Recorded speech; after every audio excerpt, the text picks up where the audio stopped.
Hello students, hope you all are doing well. I welcome you all in my YouTube channel DOSEOPEDIA. In the journey of organic chemistry, today we are going to learn about structure of an atom as well as its electronic arrangement. Okay students, so for the basics of organic chemistry, it is very necessary to know the structure of atom as well as its electronic arrangement. Okay, if you know the electronic arrangement, then only you will come to know that how the one atom is connecting with another atom by some types of bonds, and it is making the particular molecule having different type of physical as well as chemical characteristics. Okay, so let's start with structure of an atom and its electronic arrangement. So, according to the Rutherford-Bohr theory, the atom is made up of central positively charged nucleus which contains the protons, neutrons as well as electrons, right? So, in an atom, there are mainly three elements. One is proton, one is neutron, and the third one is electron.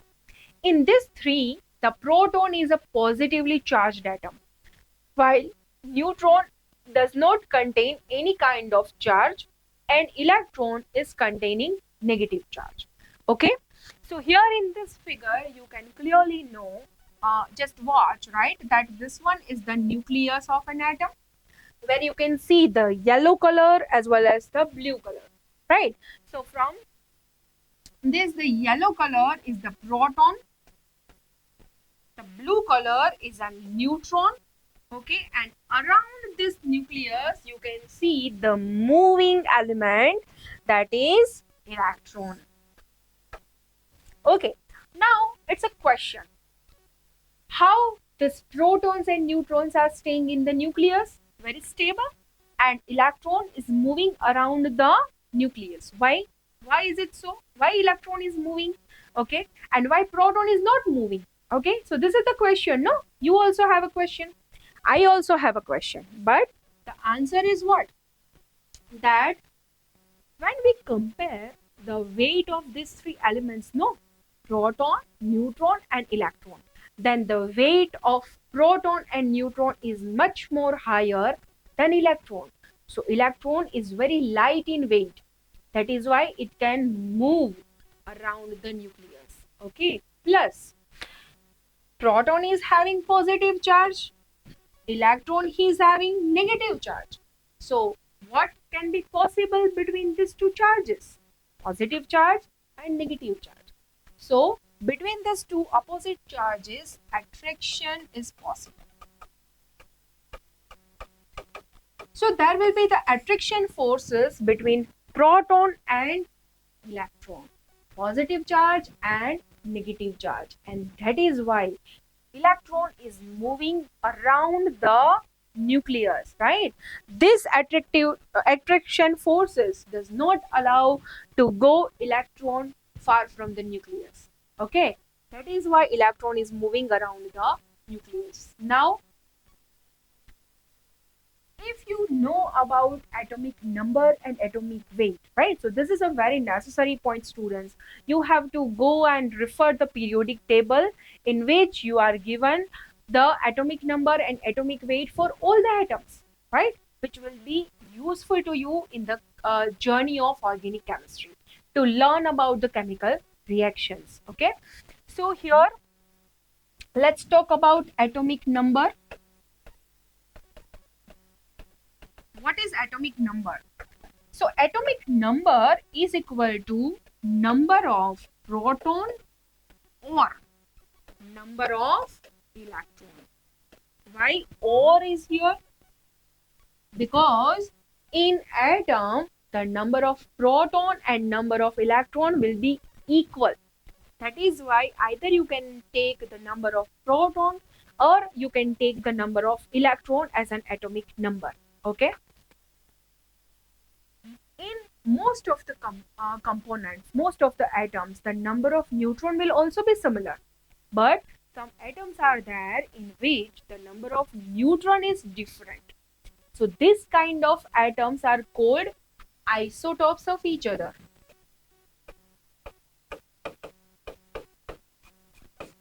Okay, let's have an example. Carbon. So you may hear carbon 12 and carbon 13. Right? Carbon 12 and carbon 13. Okay.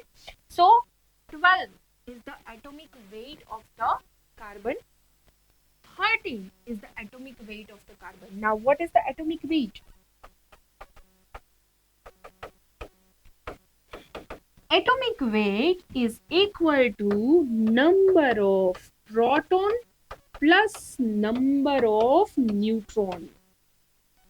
As I have told you, no, just that electron's weight is very less in the comparison of number of the weight of the proton as well as the weight of the neutron, right?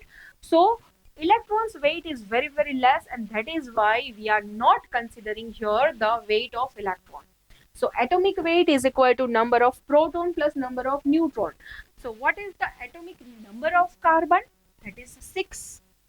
And what we have just discussed, that atomic number of particular atom is equal to number of proton or number of electron which is present into that specific atom. So in the carbon, as its atomic number is 6, it means that in the carbon 6 proton or 6 electrons are present. Okay. So in the atomic weight we have number of proton, that is 6. And what is the atomic weight of carbon? Here it is given 12, right? So it means that number of neutron is also 12. Okay. So here the normal carbon atom, right, that is having the atomic weight 12.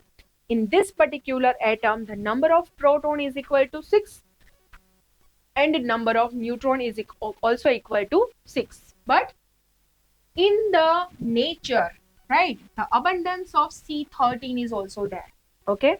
So if we want to go for this C13, okay, how we can calculate C13, which is the atomic weight, right? So 13 is equal to number of proton plus number of neutron. Now the atomic number is not changing. Atomic number is 6 for all the carbons, right? So atomic number is 6 here. So here number of proton is 6, that is fixed, right? And but the atomic number is atomic weight is 13. It means that neutron will be 7. So from this, what we can consider, students, that the number of proton will always be equal to number of electron, but number of neutron will not always be equal to number of proton and number of electron. Okay, so this is C12 and C13. These two are called isotopes of each other. Okay, students. Now next we are going to discuss about orbitals, right? So as we have seen in the previous slide that electrons are moving around the nucleus of an atom. So it will occupy some area, no? Right? It will occupy some area around the nucleus. These areas are called orbitals. Okay? So electrons are free to move in the surroundings of nucleus, and they move into the closed orbitals and form an electron cloud, right? As per some theories, the electrons can act as a particle, and as the electron is moving very fast, right, in the orbitals, it also act as the wave, right? So electron can be seen in two forms, a particle form as well as the wave form, right? And when this electron is moving very fast around the nucleus, it will form an electronic cloud around the nucleus, students, right? So this type of, see, this is the nucleus, right? And around this nucleus, these are the particles you can see here. These all are electrons, and what it is making, it is making an electron cloud, right? So these area can be considered as an orbital, right? So here you can see this is the nucleus, and around this nucleus, these are the orbitals, right? So all are the orbitals. So this particular area, it is considered as orbital, right? So what is orbital? Orbital is the area around the nucleus, right, where there is possibility of presence of electron. Okay. Now we have discussed about the electrons, protons and neutrons, right? But for electronic arrangement of an atom, right, because in the carbon, if we just consider, then 6 electrons will be present in the outer orbitals of the carbon. But how these electrons are arranged, right? For that, you can have an idea about the quantum numbers. Okay, students, so let's discuss the quantum numbers. The electrons in an atom are identified by 4 quantum numbers. How many quantum numbers? 4 quantum numbers. Very first quantum number is the principal quantum number, right? So what is the meaning of principal quantum number? What it indicates, right? So principal quantum number indicates the size of the orbital. Okay, what this principal quantum number indicates? The size of the orbital and energy of an electron in this particular orbital. Okay, understand anything? No? Let's have some examples. So the number of subshells in a shell is equal to the number of principal quantum number. Okay, so here you are seeing here the principal quantum numbers 1, 2, 3 and 4. These are the principal quantum numbers. So what is the meaning of this 1, 2, 3, 4?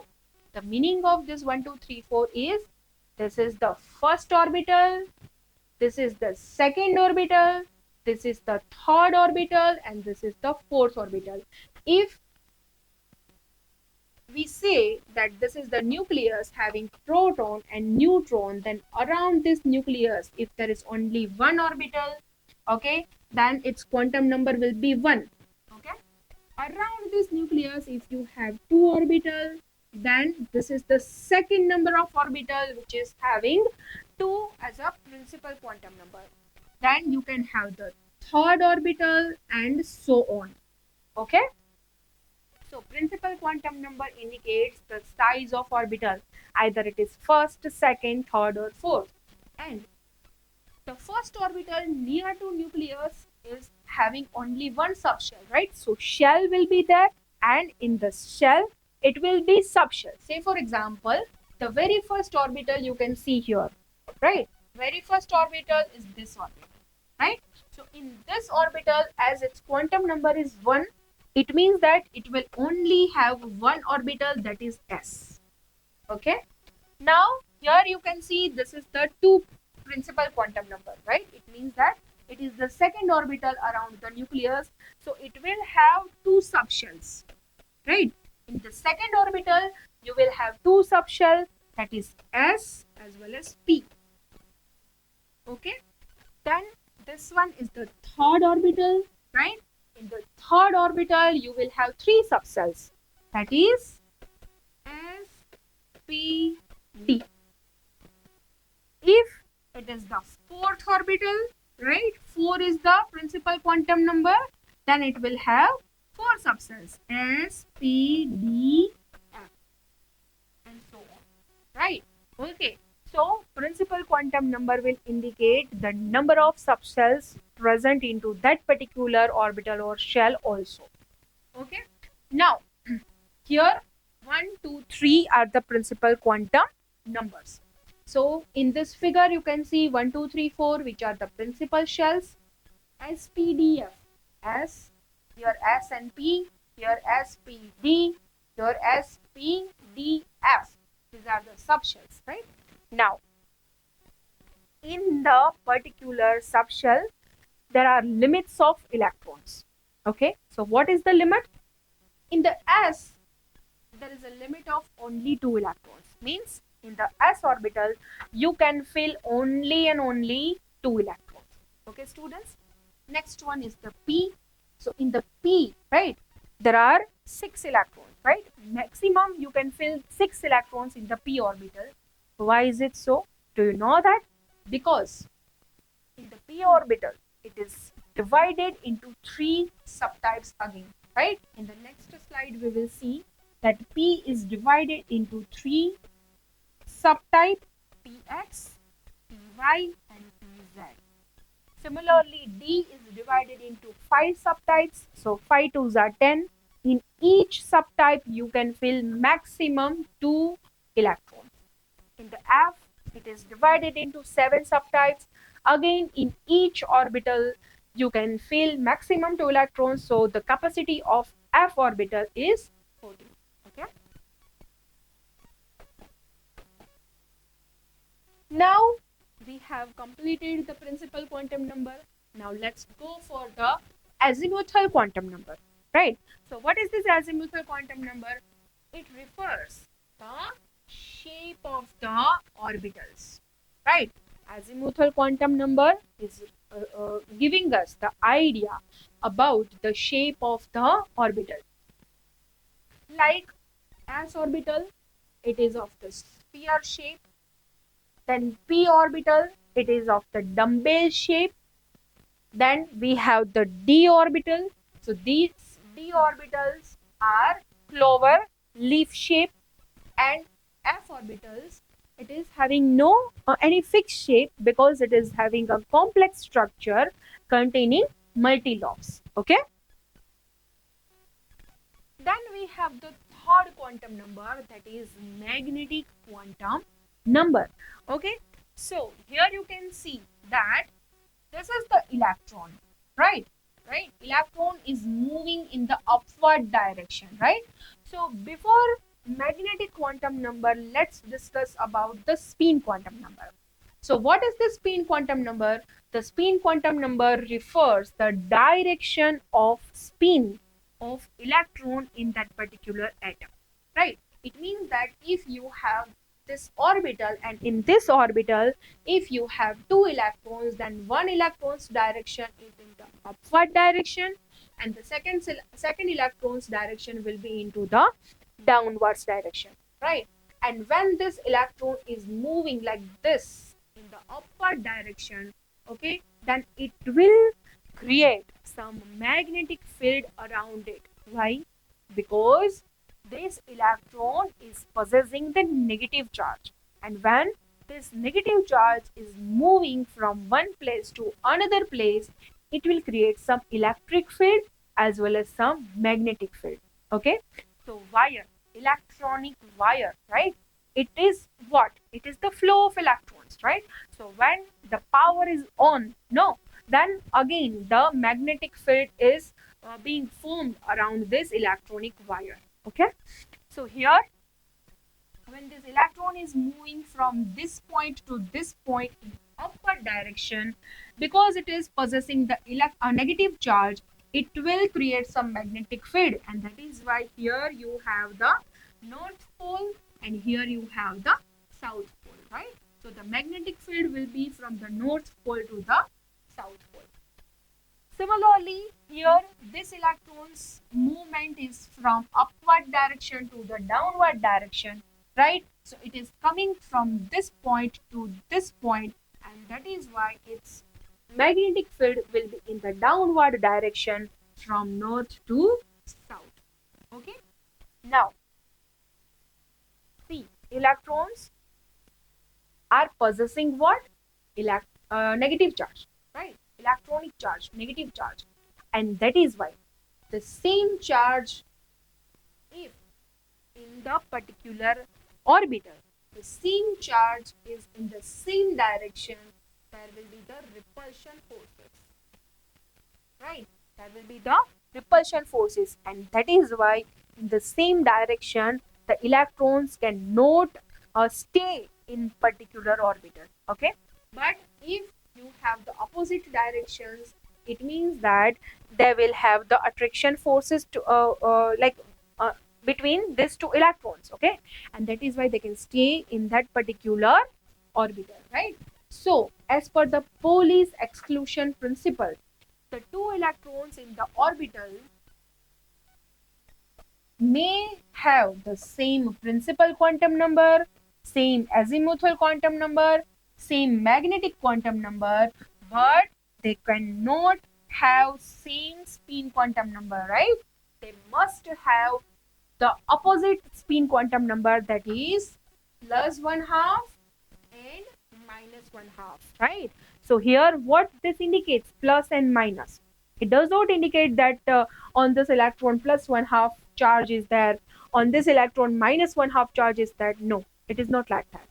Plus one half, it means that electron is moving in the upward direction.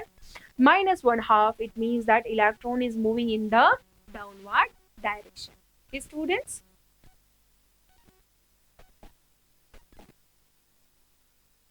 Now let's go for the electronic arrangement.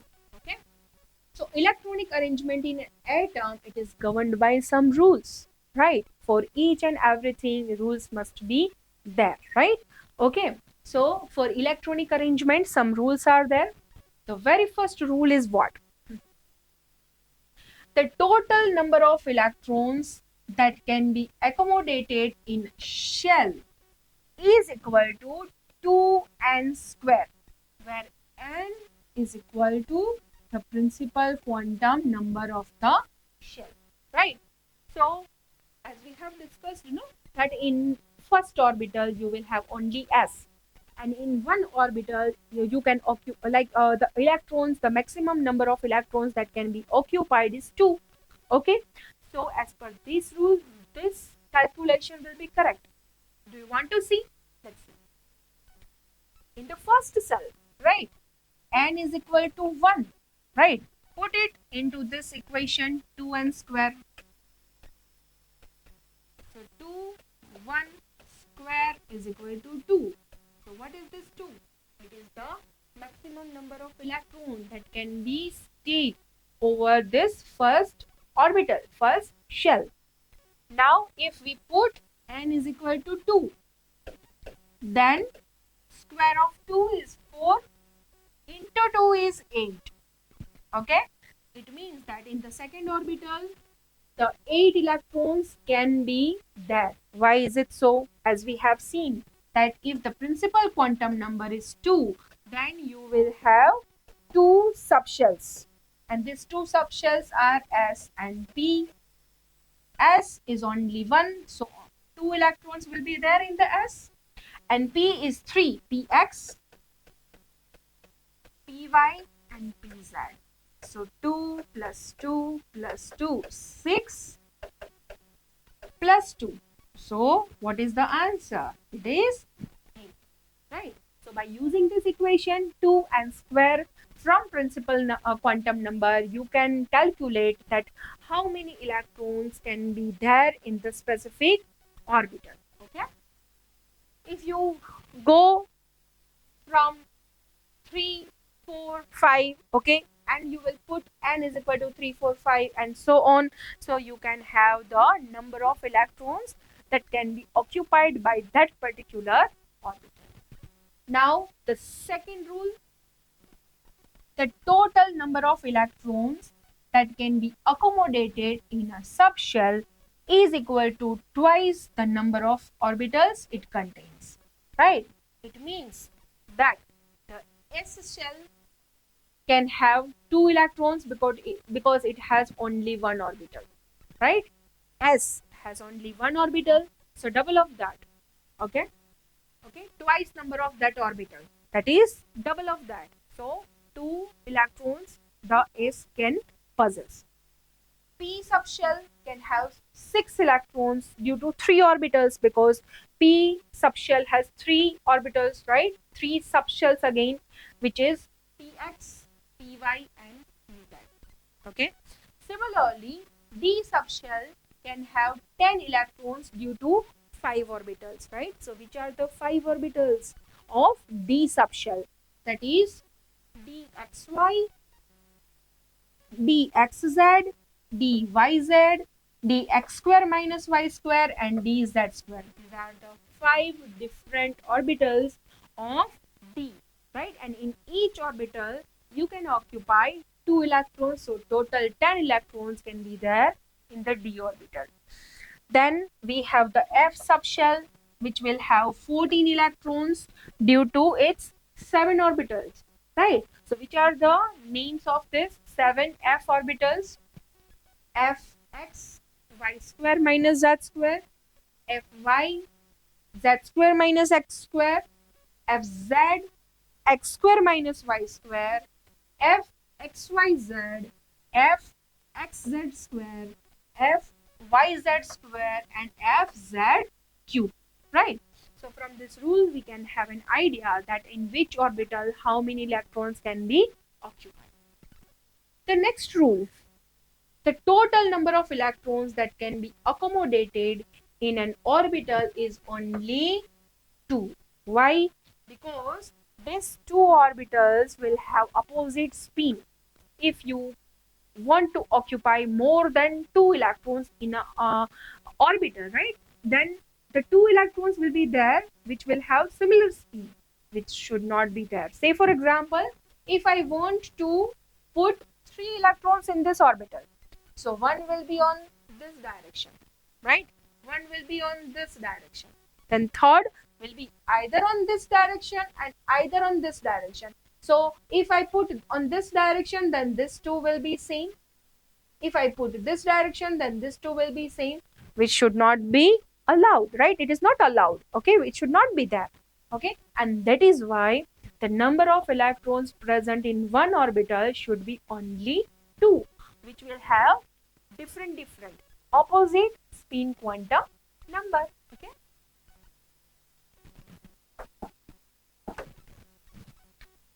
Okay, now in which series we will arrange the electrons in this orbitals, okay? So electrons occupy the orbitals of lowest energy first, and then the filling of the orbitals of higher energy starts. Thus, the electrons fill the 1s orbital before 2s orbital, and the energy of orbitals of various subshells follows the sequence which is given here, okay? So whenever you will start to arrange the electrons, you have to fill the orbital which is having lowest energy, right, first, okay? You can fill the lowest energy orbital first, then you have to go for the higher and higher energy orbitals, okay? So this is the sequence, okay? So when you will start to fill the electrons in orbitals, first 2 electrons will go for 1s orbital, then second 2 electrons will go for 2s orbital, okay? Then next 6 electrons will go for 2p orbital, then next 2 electrons will go for the 3s orbital, and so on, okay? So order of filling various orbital is different, okay? Do you want an example in this? Let's see the example of very well known carbon, okay? Like carbon is having how many electrons? 6 electrons, okay? So first it will go in the first orbital, that is 1s orbital.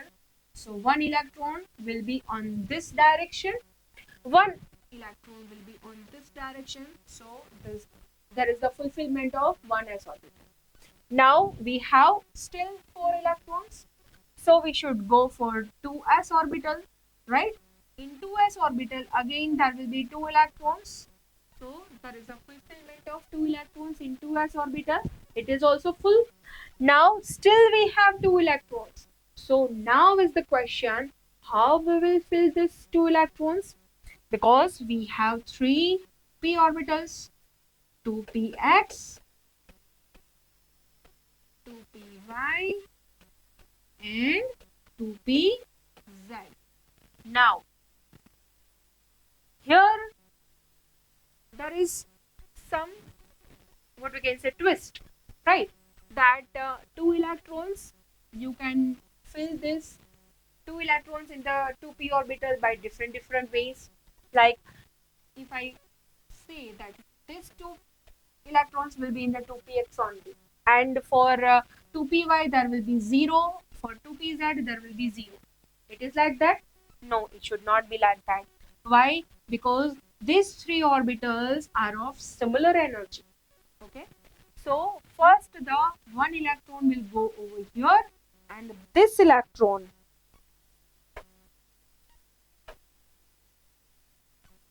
next electron will go over here. Okay, so how many electrons are here now?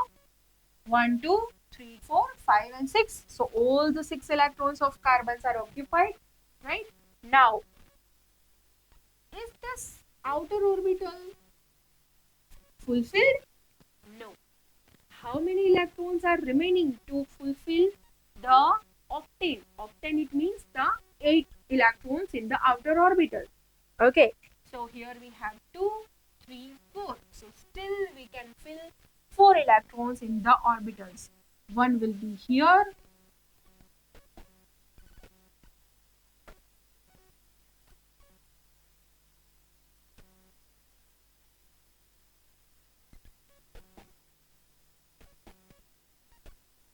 Here.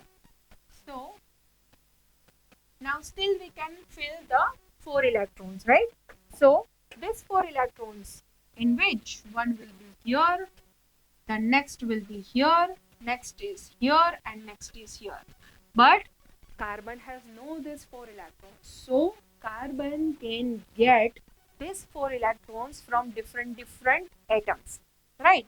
And that is why carbon is making 4 bonds with different atoms. Say for example, carbon is making 4 bonds with 4 hydrogens. So this 4 hydrogens will give the carbon 4 electrons, because all the hydrogen will have one electron. 4 hydrogens will have 4 electrons. So this 4 electrons will be here. Okay, and this 4 electrons can make the partnership with the carbon to fulfill its octane, and this is why carbon can make 4 bonds with 4 different atoms. That we will see further in detail, right? Now the next rule is what? In a subshell, all the available degenerate orbitals, right, are occupied singly first, and then pairing of electrons in each orbital will take place, right? So it will have 2 electrons as long as any other is vacant. So this is called the Hund's rule, or the principle of maximum multiplicity, right? So this is nothing but, as I have just explained, you know, that in the orbital, right, first of all the single electron will go, and then it will be paired, right?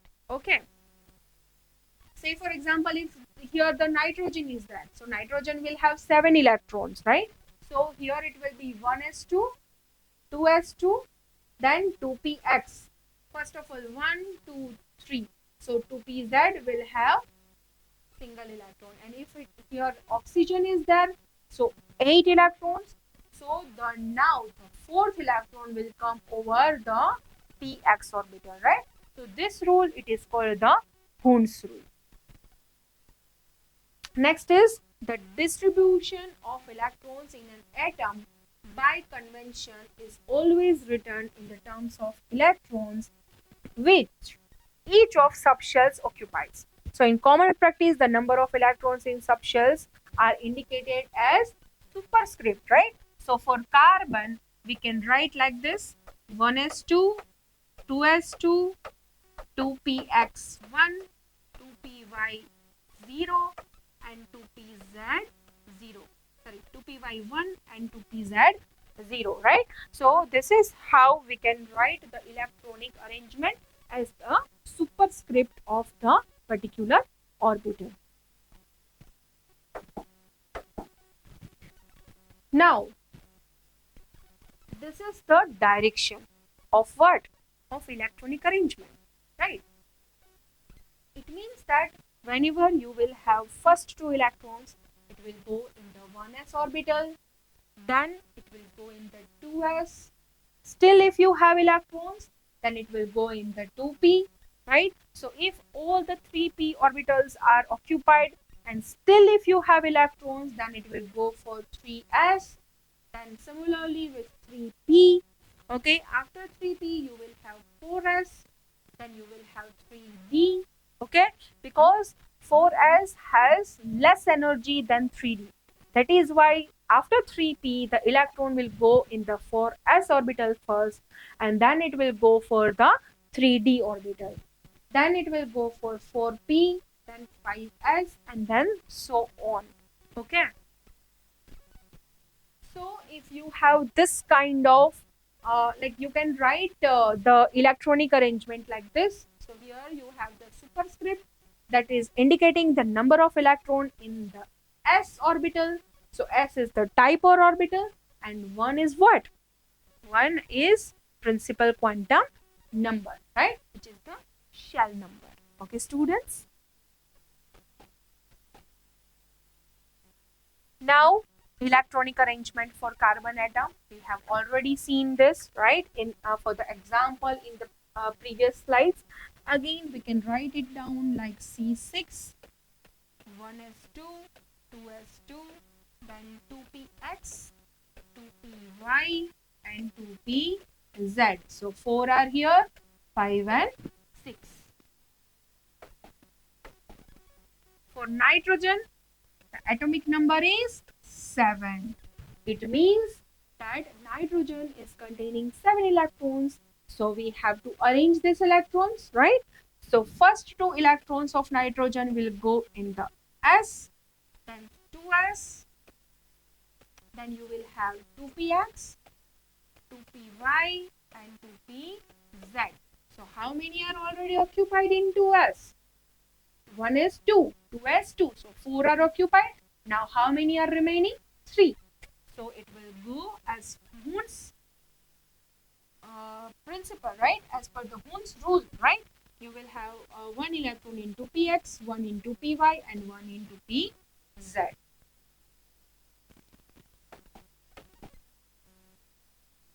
Next is the electronic arrangement in oxygen atom. So oxygen's atomic number is 8. So we will occupy the 2 electrons in 1s2, in 2s2, then we will have 2px, 2py, and 2pz. So for 2px, first of all 1, 1, 1. So still 7 electrons. Still we have 1 electron. So it will go again in 2px, right? So we can write it down like 1s2, 2s2, 2px2, 2py1, and 2pz1. Okay. Fluorine. How many electrons are there? Fluorine, 9 electrons. So how we can arrange the electrons for fluorine? 1s2, 2s2, 2px1, 2py1, 2pz1. So how many? 7. Okay. Here 8 and here 9. So only in the 2pz orbital, just 1 electron is there. Okay. So fluorine has 1 valency, right? So it can get 1 electron from any other atom to fulfill its orbital and to be stable as the stable molecule. Okay. Like neon. Why? Because see, have you heard neon in any chemical reaction? I don't have heard, right? Why? Because neon has all 10 electrons, right? And these 10 electrons are arranged in 1s2, 2s2, 2px2, 2py2, and 2pz2, right? So here there is no need of any electron to fulfill its orbital because it's already full, right? It is having 10 electrons, 2 plus 8, right? So its outer orbital has all 8 electrons, and that is why now no need to add or subtract any of electron from the orbitals of neon. and that is why this is the stable moiety. And carbon, nitrogen, oxygen, fluorine, these all are trying to be stabilized as neon, and that is why they are accepting or donating the electrons. Okay, students? Now it's time for question answer. Okay, multiple choice questions are here. Okay, let's do it. Very first question is what? How many subshells are present in F shell? Can you give me the answer? How many subshells are present in F shell? We have multiple times discussed this particular thing, right? Okay, I can give you the options also. 1, 3, 5 or 7. Okay, so its answer will be 7, right? Because in the F there are 7 subshells. Okay, so the answer will be 7. Okay, now the next question: which quantum number is possible for 2 electrons in one shell? Which quantum number is possible? So is it 1 plus 1 and minus 1 spin quantum number? No, it is plus 1/2 and plus 1/2. Then it will be the repulsion forces. Then the electrons cannot stay in one orbital. Okay, 0? No. Minus 1 and 1/2 and plus 1/2? Yes. So minus 1/2 and plus 1/2 is the spin quantum number of 2 different electrons which are present in the same orbital. Okay. The next is, which of the following is an electronic arrangement of carbon? Okay, you know very well now, no, that how you can arrange the 6 electrons of carbon in the orbitals, right? So you can answer very well of this question, right?